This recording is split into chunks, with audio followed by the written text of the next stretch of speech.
The Communist Party of China, having made a clear-headed appraisal of the international and domestic situation on the basis of the science of Marxism-Leninism, recognized that all attacks by the reactionaries at home and abroad had to be defeated and could be defeated.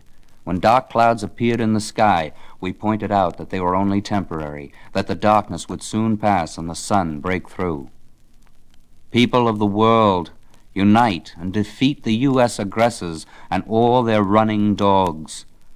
People of the world, be courageous, dare to fight, defy difficulties and advance wave upon wave.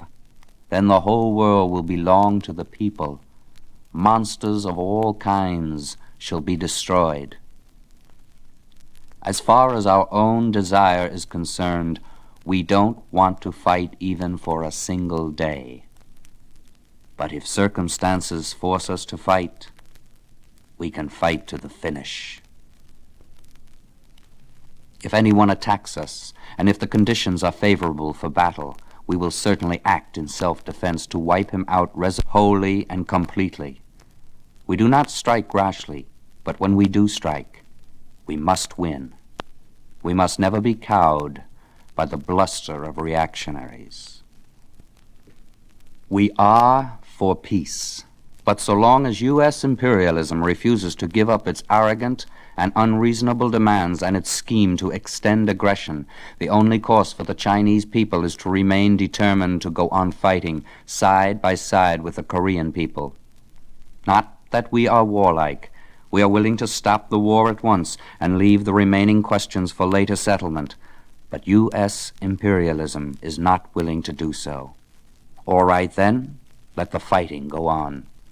However many years U.S. imperialism wants to fight, we are ready to fight right up to the moment when it is willing to stop, right up to the moment of complete victory for the Chinese and Korean peoples. The imperialists are bullying us in such a way that we will have to deal with them seriously. Not only must we have a powerful regular army, we must also organize contingents of the people's militia on a big scale. This will make it difficult for the imperialists to move a single inch in our country in the event of invasion.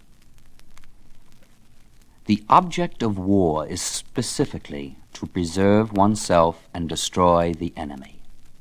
To destroy the enemy means to disarm him or deprive him of the power to resist, and does not mean to destroy every member of his forces physically. In ancient warfare, the spear and the shield were used. The spear to attack and destroy the enemy, and the shield to defend and preserve oneself. To the present day, all weapons are still an extension of the spear and the shield. The bomber, the machine gun, the long-range gun, poison gas are developments of the spear, while the air-raid shelter, the steel helmet, the concrete fortification, and the gas mask are developments of the shield. The tank is a new weapon, combining the functions of both spear and shield. Attack is the chief means of destroying the enemy, but defense cannot be dispensed with.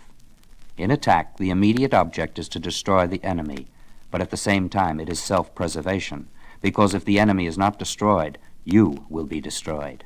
In defense, the immediate object is to preserve yourself, but at the same time defense is a means of supplementing attack or preparing to go over to the attack. Retreat is in the category of defense and is a continuation of defense, while pursuit is a continuation of attack. It should be pointed out that destruction of the enemy is the primary object of war and self-preservation the secondary, because only by destroying the enemy in large numbers can one effectively preserve oneself. Therefore, attack, the chief means of destroying the enemy, is primary, while defense, a supplementary means of destroying the enemy and a means of self-preservation, is secondary.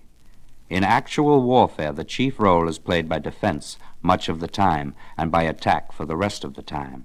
But if war is taken as a whole, attack remains primary.